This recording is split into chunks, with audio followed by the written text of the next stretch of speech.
buenas tardes a los que están recién llegando.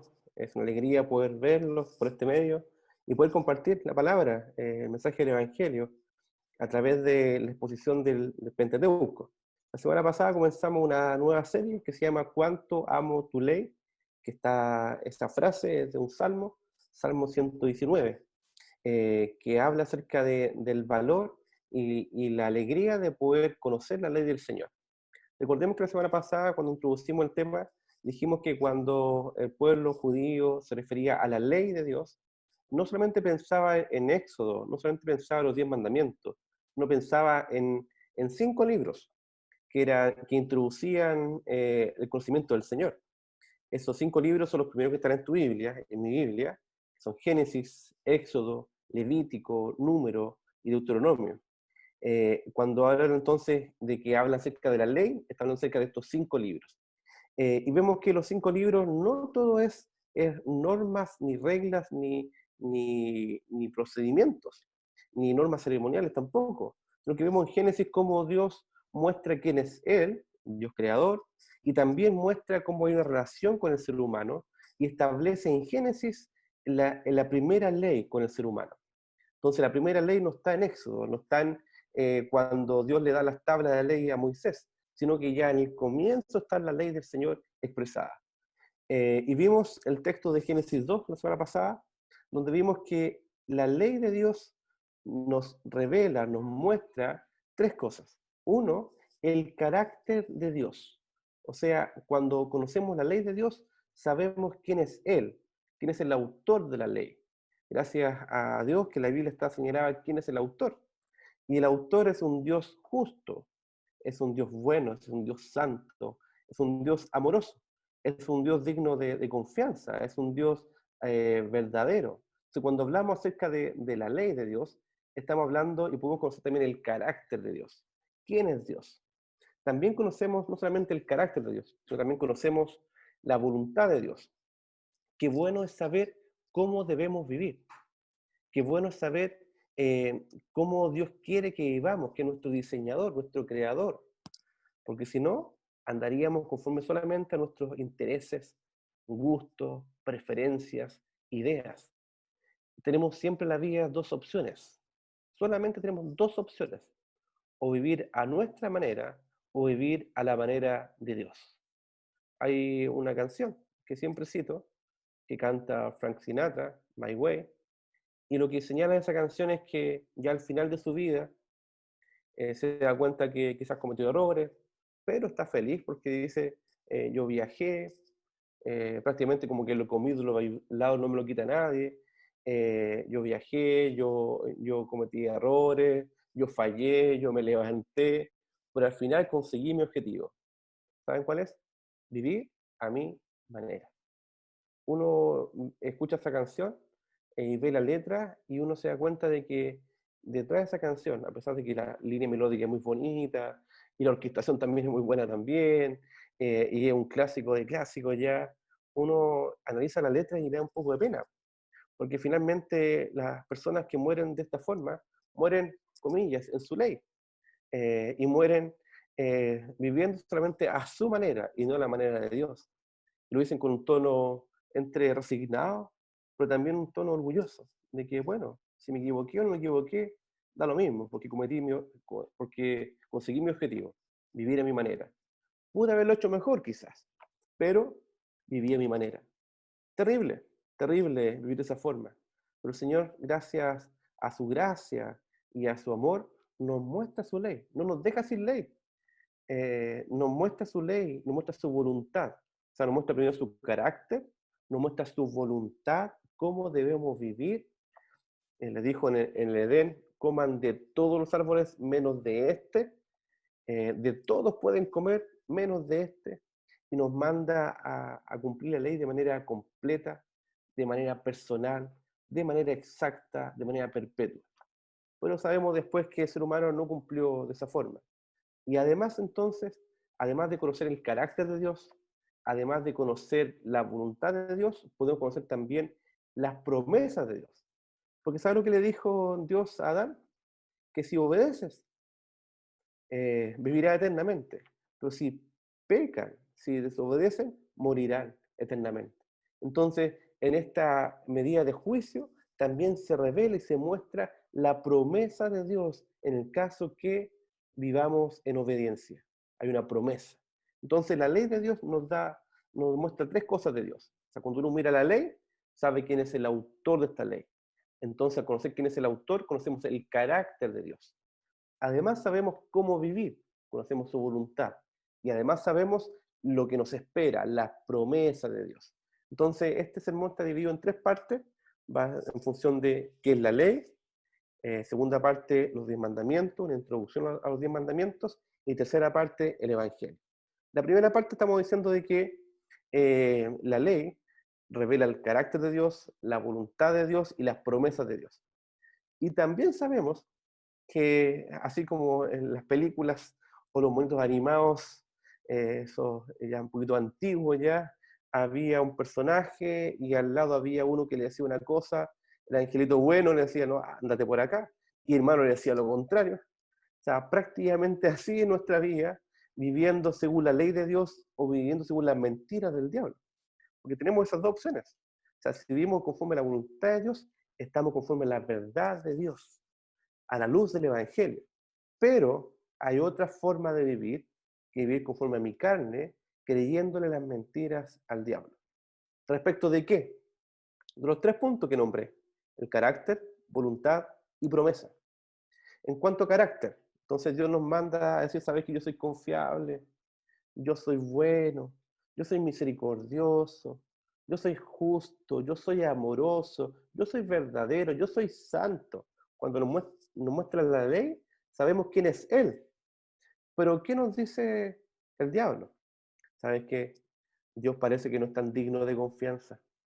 Sí, está bien que seas cristiano y todo, que confíes, pero ojo, estamos en un tiempo complicado, la pandemia, debía estar un poquito preocupado, aunque sea. Y si uno dice, no, confía en mí, en la vida o en la muerte, el único consuelo que tenemos es Cristo, y nuestra única esperanza es Cristo. La podemos confiar, pero el diablo y el mundo y la carne nos guían a creer todo lo contrario, que Dios no es confiable, que Dios no es verdadero, que Dios no es justo. Y a veces golpeamos la mesa y decimos, Señor, esto es injusto, ¿por qué me pasan las cosas a mí? Como decía un personaje, el Chavo del Ocho, que es todo yo, todo a mí. ¿Por qué me pasan las cosas a mí nomás? Yo soy siempre culpable. Una actitud autocompasiva. Entonces, pensamos que Dios a veces es injusto. A veces no lo decimos, pero con nuestra actitud lo vivimos de esa forma. O pensamos que Dios no es bueno, o pensamos que Dios no es amoroso, o que no es misericordioso, o que Dios no va a tomar en cuenta mi vida, o pensamos que Dios me va a dejar tirado en el camino. Pensamos que Dios es un Dios justiciero, pero no justo. Un Dios que me quiere solamente poner el dedo en la llaga, dejarme tirado ahí. Eso no es Dios. Entonces el diablo lo que quiere es que creamos las mentiras de él y dudemos de su carácter. ¿Se recuerdan cuando le dijo esto a Eva? Le dijo, con que Dios les dijo que no comieran de ningún árbol. La semana pasada dijimos que eso estaba sugiriendo al ser humano, que le estaba diciendo, oye, Dios es malo, no quiere que se deleiten, no quieren que disfruten, no quieren que coman de nada, es un Dios sádico. O sea, dudando del carácter de Dios. También el diablo quiere que dudemos de su voluntad, de lo que tenemos que hacer. ¿Qué tenían que hacer al principio? Tenían que hacer lo que Dios les mandó. Pueden comer de todo menos de un árbol, del árbol que estaba en el medio del huerto, árbol de la ciencia del bien y del mal. De ese no podían comer. ¿Y qué les dijo el diablo? Si pueden comer, da lo mismo si comen. No va a pasar nada si comen. O sea, estaba haciéndoles dudar acerca de la voluntad de Dios, de lo que tenían que hacer como hijos de Dios, hijos de su pacto.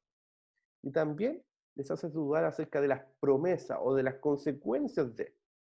De hecho, le dice lo siguiente, no va a pasar nada con ustedes. O sea, si comen, no van a morir.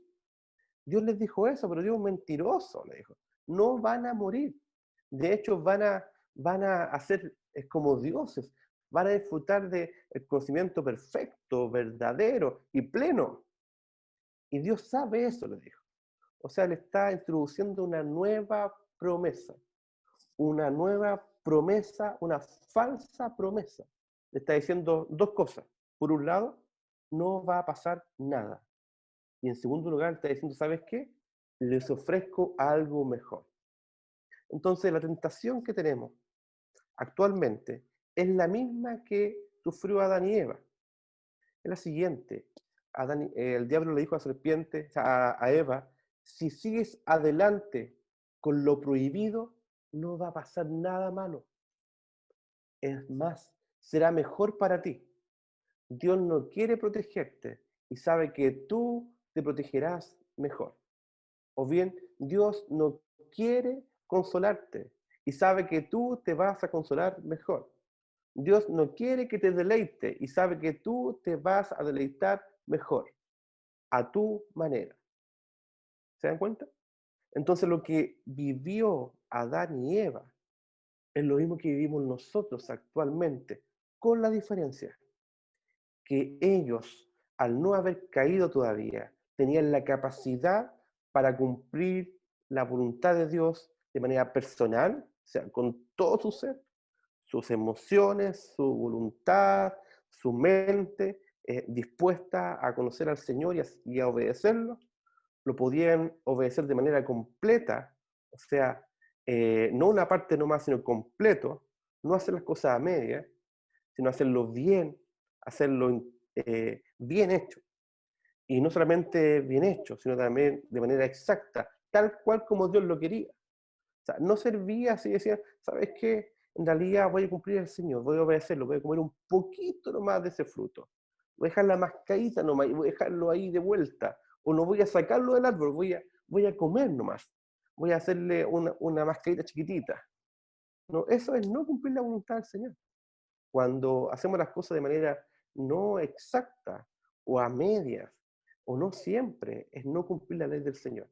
El punto es que Dios nos diseñó para cumplir su voluntad. Además, dijimos la semana pasada que Dios hizo un pacto con nosotros. Es un pacto que se llama un pacto de obra, un pacto de vasallaje.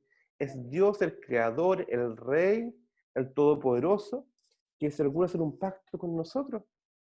O sea, es una obra de misericordia también.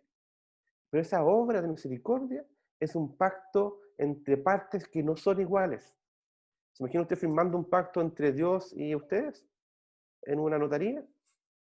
Y hicimos la aclaración, en lo que firmamos con Dios, lo único que nos quedaba era firmar nomás, porque es Dios. Pero este no era un contrato. Pero el contrato tiene cláusulas para disolver el contrato. Este pacto es un pacto eterno. Entonces, cuando Dios dice, van a tener que hacer esto, Él lo tenemos que hacer. ¿Y qué pasó entonces? Ese pacto sigue vigente ahora. Sigue vigente y tenemos que cumplirlo igual. Con el problema es que nosotros ya no podemos cumplirlo, porque con la caída el ser humano quedó destituido de la gloria de Dios y además cayó en pecado y su naturaleza se corrompió. Por tanto, nuestras obras van de continuo al mal. Tenemos un grave problema entonces. Y más encima, con el paso del tiempo, para hacer mucho más claro nuestra condición y mucho más claro lo que Dios quería de nosotros, Dios establece en Éxodo 20 los 10 mandamientos, los que leímos recién, los que leyó recién Connie. Voy a hacer un repaso de estos 10 mandamientos.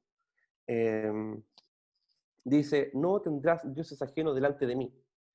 No te harás imagen, segundo mandamiento. Tercer mandamiento, no usarás el nombre de Jehová tu Dios en vano. Cuarto mandamiento, guarda el día de reposo. Quinto mandamiento, honra a tu padre y a tu madre. Sexto, no matarás. Séptimo, no cometerás adulterio. Octavo, no hurtarás. Noveno, no hablarás falso testimonio contra tu prójimo. Y décimo, no codiciarás cosa alguna de tu prójimo. Entonces, cuando uno ve los 10 mandamientos, y cuando le pregunto a personas respecto a qué piensan de esto, dicen, uff, es una carga muy pesada, es una carga terrible. ¿Cómo no voy a cumplir todos esos mandamientos? Es que es imposible. Y uno dice, wow, en realidad cumplir todo este mandamiento pareciera que es imposible. Y en realidad te digo la verdad, es imposible. O sea, nos deja claro entonces que nosotros no podemos cumplir. Y nuevamente, así como pasó con la ley entregada en Génesis, estos 10 mandamientos nos hablan acerca de 3 cosas. ¿Se recuerdan? Nos hablan acerca del carácter de Dios, nos hablan acerca de su voluntad y nos hablan acerca de sus promesas nuevamente. Habla acerca del carácter de Dios. Y vamos aquí al segundo punto, la ley de Dios. Una introducción nuevamente a los 10 mandamientos. Cuando dice, no tendrás dioses ajenos, uno se fija que mira el texto y dice, no, no, no, no, no, no. Hay puros no. Pareciera que Dios fuera un Dios que quiere limitar nuestras libertades.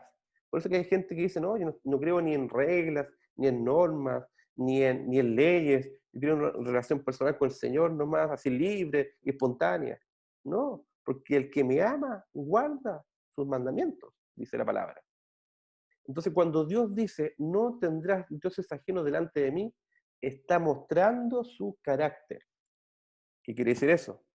Que Él es santo, que Él es único, que Él es perfecto, que Él es sabio, que no hay otro como Él. No hay otro digno de honra y de gloria. O sea, esta ley, aunque es introducida con un no, nos muestra algo de fondo, nos muestra el carácter de Dios. Y también no solamente nos dice lo que no tenemos que hacer, sino también nos dice lo que sí tenemos que hacer. Cuando dice, no tendrás dioses ajenos delante de mí, está diciendo, adora y ama a Dios por sobre todas las cosas. Y hace un barrido ahí con nuestros ídolos, con las cosas que amamos nosotros, las cosas que adoramos. Pueden ser cosas muy sencillas, pueden ser cosas materiales, pueden ser personas, pueden ser proyectos de vida, pueden ser nuestras esperanzas, nuestro refugio, o nuestro pecado, o nosotros mismos. De hecho, está diciendo, ¿sabes qué? No te ames a ti mismo, adora a Dios por sobre todas las cosas. Entonces nos dice cuál es tu carácter de Dios, que es santo, que es perfecto, que es diferente a todo, pero además nos dice lo que tenemos que hacer, nos muestra su voluntad. Y después nos dice, no te harás imagen, ni las sirvas ni las honras. Está diciendo entonces, adora y sirve solo a Cristo, quien es la imagen del Dios invisible, el único camino al Padre y el único mediador entre Dios y los hombres. La forma de adorar a Dios verdadera y perfecta a través de Cristo. Y cuando dice, no usarás el nombre de Jehová tu Dios en vano, está diciendo que Él es un Dios verdadero. Él es un Dios fiel, es un Dios digno de confianza. No dice una cosa por otra, nos muestra su carácter, porque alguien que es confiable y verdadero nos pide que no usemos el nombre de Jehová en vano. Entonces también nos dice lo que debemos hacer. Dice, no use el nombre de Jehová en vano, implica que debemos honrarlo solamente, no solamente de palabra, sino que de todo nuestro corazón. Porque a veces decimos, Señor, Señor, pero recuerden lo que dijo Jesús. Muchos dirán, Señor, Señor, pero yo les diré, no los conocí, hace obras de maldad. Entonces no basta con solamente decir Señor, no basta solamente orar cuando hay un terremoto, no basta solamente orar cuando estoy en aflicción. O sea, es una buena forma de comenzar. Pero Dios nos dice, ¿sabes qué? Entrégate, entrégate, honra al Señor de palabra y de corazón. Cuando dice guarda el día de reposo, está diciendo que es el creador, porque nos remonta a la creación en que Dios 6 días trabajó y al séptimo descansó de todas sus obras. Y nos está diciendo lo siguiente, aparta un tiempo comunitario especial para celebrar y honrar la comunión con Dios y su pueblo por medio del Evangelio de Jesucristo, quien nos ha venido a salvar por gracia. Es verdad, todos los días son el día del Señor, pero debemos apartar un día, un tiempo comunitario, lo que estamos haciendo ahora. De hecho, cuando mando los avisos o el recordatorio por WhatsApp, digo, apartemos un tiempo en el día del Señor, apartar un tiempo especial, porque esta es la forma que Dios diseñó para animarnos, para recordarnos el Evangelio, para despertarnos, para animarnos a la fe y a las buenas obras, honrando la comunión con Dios y con el pueblo de Dios. Dios nos santifica y nos hace madurar en el servicio comunitario. Cuando dice honra a tu padre y a tu madre, está diciendo que eres un padre bueno, que eres un padre digno de confianza, nos muestra su carácter. Y también nos dice que debemos amar de manera generosa, llena de gracia y misericordia hacia nuestros padres. Bendecirlos, amarlos, orar por ellos, acompañarlos, estar ahí, estar dispuesto a una conversa, estar dispuesto para pasar el tiempo juntos. Cuando dice no matarás, está diciendo que su carácter es un carácter de vida, es un de vida abundante. Y no solamente está diciendo no mates, está diciendo procura amar incluso a tus enemigos. O procura amar incluso a tu esposo, a tu esposa, a tu novio, novia, a tu padre, a tu madre, a veces cuando nos parecen enemigos, porque la discusión, el conflicto parecen nuestros enemigos. Se procura amarlos, porque eres un Dios de vida, un Dios de gracia y de amor. Cuando dice no cometerás adulterio, está diciéndonos algo importante de Él. Si van siguiendo la lógica, está diciéndonos que eres fiel, que Él ama incondicionalmente. Y nos está diciendo nosotros, en su voluntad, que debemos amar con amor eterno, fiel e incondicional, sin condición. Cuando dice no hurtarás, está hablando de un Dios que todo lo tiene, de un Dios que comparte, no que quita, que comparte generosamente. Está diciéndonos entonces a nosotros de su carácter, pero también su voluntad, y nos dice no solamente lo que no tenemos que hacer, sino también lo que debemos hacer. Vale decir, dar y compartir con generosidad. Cuando dice no hablarás falso testimonio contra tu prójimo, está diciendo que eres un Dios verdadero. Es un Dios transparente que no anda con cosas ocultas, un Dios que no anda cambiando. Él está diciendo cuál es su carácter. Es un Dios fiel, confiable, verdadero. Y está diciendo no solamente lo que no tenemos que hacer, porque a veces decimos, no, no dije nada malo de la persona, pero también nos dice, habla bien de la persona. Bendice a los que hablan incluso mal de ti. Y llegamos al 10.º mandamiento, no codiciarás cosa alguna de tu prójimo. Está diciendo que Él lo tiene todo, que Él es nuestra satisfacción máxima, que no encontramos satisfacción en las cosas materiales. Está diciendo, ama la provisión de Dios, ama lo que Dios te dio, ama el cuidado de Dios y con lo poco que tienes, reparte con generosidad. ¿Se dan cuenta? Entonces ya vimos vemos la ley, vimos los 10 mandamientos ahora y vamos ahora a llevarnos esto al Evangelio. Gracias al Señor. Uno puede ver el Salmo 119 y uno puede ver que el salmista dice, cuánto amo tu ley. Algunos dirán, oye, qué pesada la ley, qué dura la ley. Pero el salmista entendió el significado de la ley porque muestra el carácter de Dios, la voluntad de Dios y las promesas de Dios. Dijo, cuánto amo tu ley.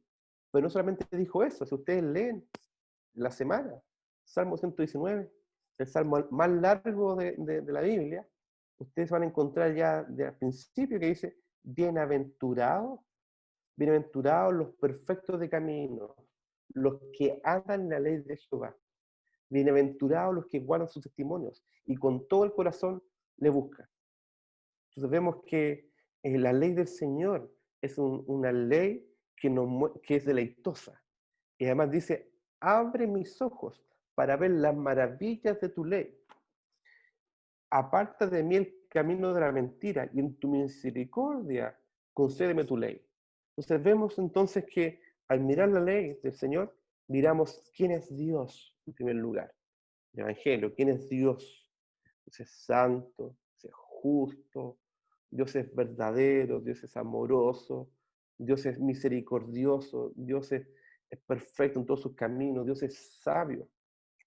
Y también al ver la ley de Dios, podemos reconocer nuestra condición. ¿Quiénes somos? ¿Quiénes somos realmente? Y siempre, yo como trabajaba en psicología laboral, y a veces veía currículum, y veía currículum inflados, con certificaciones, con cursos, y veía currículum típico, nivel de Excel, avanzado, decía. Y después había una prueba mucho más específica, y le hacíamos hacer una planilla muy sencilla, y veíamos que se complicaba entero. Me decía, no, es que no conozco el computador, me decía. O bien cuando decía nivel de inglés, avanzado, o casi nativo, ella me decía. Y un par de conversaciones y no pasaba nada.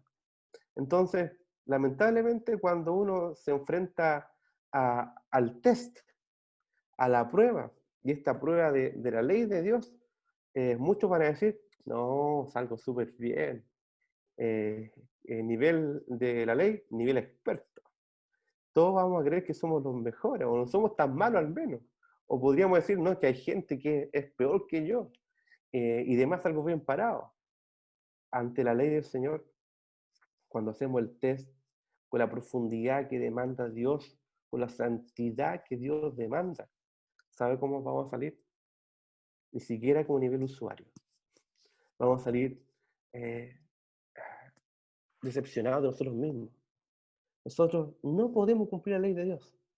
No queremos ni podemos. Naturalmente, nuestra carne no quiere. Pero ¿saben qué? Hay uno que cumplió la ley de Dios, que cumplió el pacto de obras que fue establecido para que nosotros lo cumpliéramos en Génesis. Ese es Cristo. Y Él cumplió por nosotros.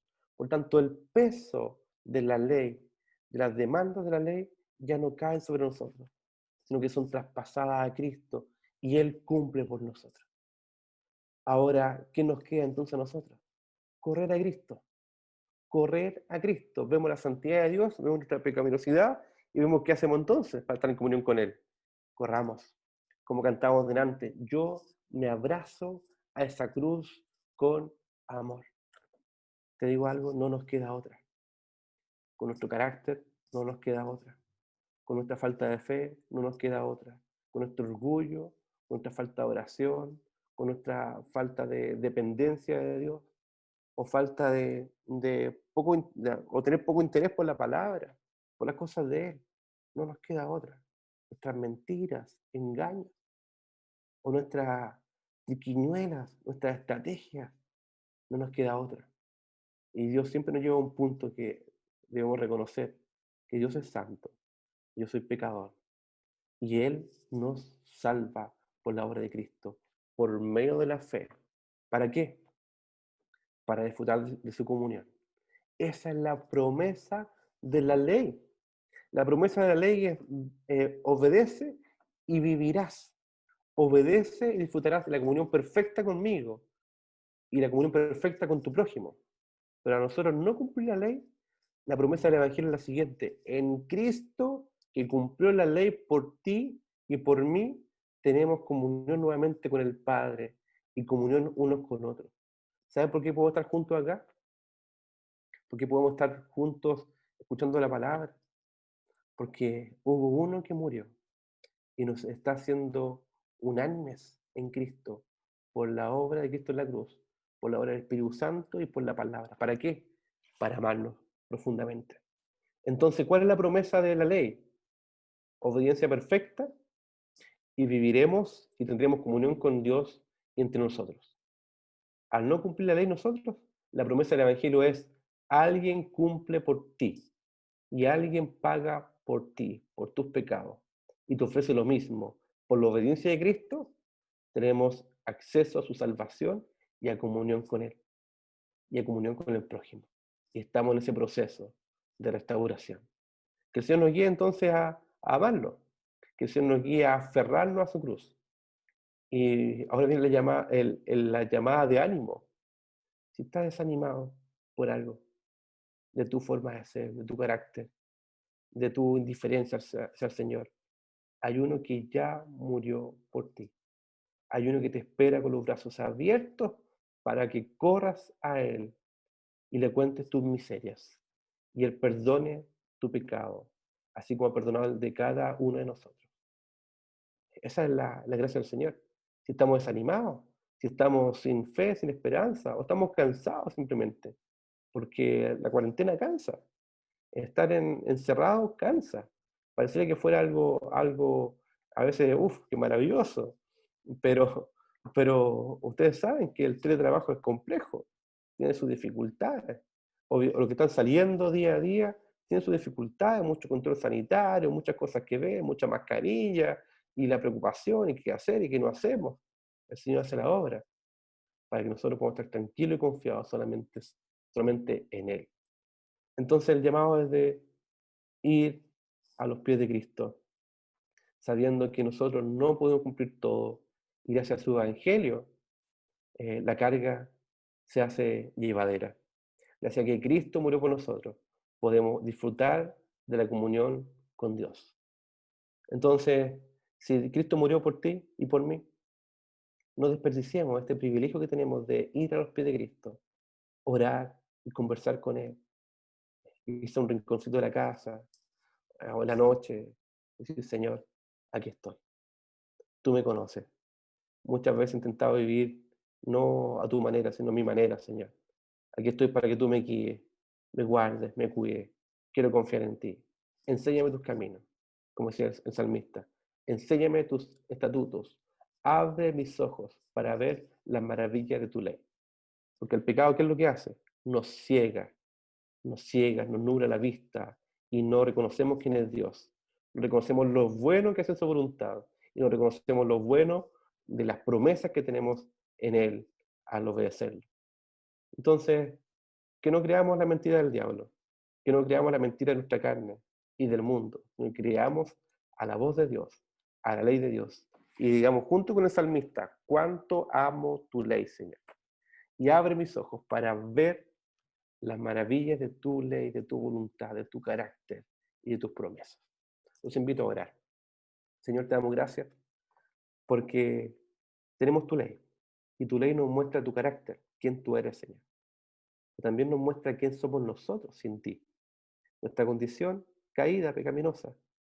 Y cuando nos hacen el test, nos salimos bien parados, Señor.